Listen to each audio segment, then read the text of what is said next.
What's the first thing that comes to mind when you hear the words automatic cannon? Usually it's something with an extremely high rate of fire, like an aircraft-mounted Vulcan or an Oerlikon anti-aircraft gun. But some automatic cannons fire much more slowly. Today we'll take a look at one of them, the British 30mm L21A1, better known as the RARDEN.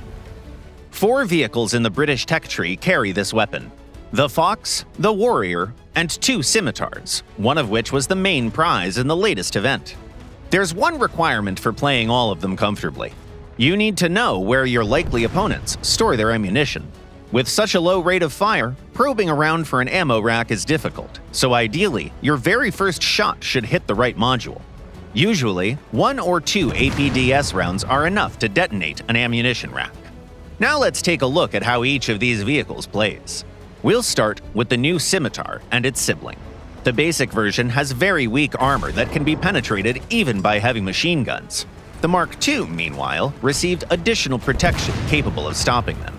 To compensate for the extra weight, its engine was upgraded, so both variants have almost identical mobility. The Mark II also received a laser rangefinder and a thermal imager, which pushed its battle rating higher. Their high speed makes the scimitars excellent flankers. But even on the widest possible flank, you should still expect to run into someone. There are plenty of other light vehicles at this battle rating. Heavy tanks are also common opponents. American and French heavies tend to have relatively weak side armor, so they usually aren't much of a problem. Soviet vehicles are more difficult. The T-10 can be penetrated through the narrow strip above its second road wheel. Conveniently, the ammunition is stored directly behind it. The IS-3, IS-4, IS-6, and the German Maus, however, are practically immune to the British cannon, even from the side. When you meet one of them, your best option is to disable the gun, break the tracks, scout the target, call in an artillery strike, and retreat with a clear conscience. If the artillery doesn't finish the job, your teammates probably will. The Fox follows a similar play style. It's even faster, which is why its battle rating is slightly higher. But the combination of high speed and thin armor can be dangerous even to the Fox itself. Hitting a rock or building at full speed may damage the vehicle or knock out the driver, so try not to get too reckless in the corners. Its incredible speed allows the Fox to reach a capture point first, take it, and escape under the cover of smoke grenades. Thanks to its compact size, it can hide in unexpected places and give inattentive opponents a nasty bite.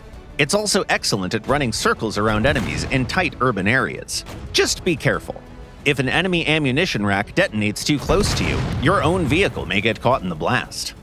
The Warrior is quite different from its brothers in arms. The IFV is heavier and therefore less mobile.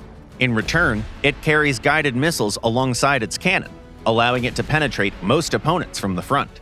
It also has a laser rangefinder and a thermal imager, both of which are often extremely useful. Because of its modest mobility, the Warrior works better as a traditional ATGM carrier than as a light tank. It's best to take up a position away from the main fighting and pick off enemies with long-range missile strikes. The launcher is mounted quite high, and you can switch directly to its sight. This allows you to fire from behind cover without exposing the hull at all.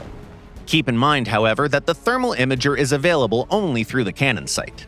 And unlike dedicated ATGM carriers, the Warrior cannot replenish its missiles from an ammunition box.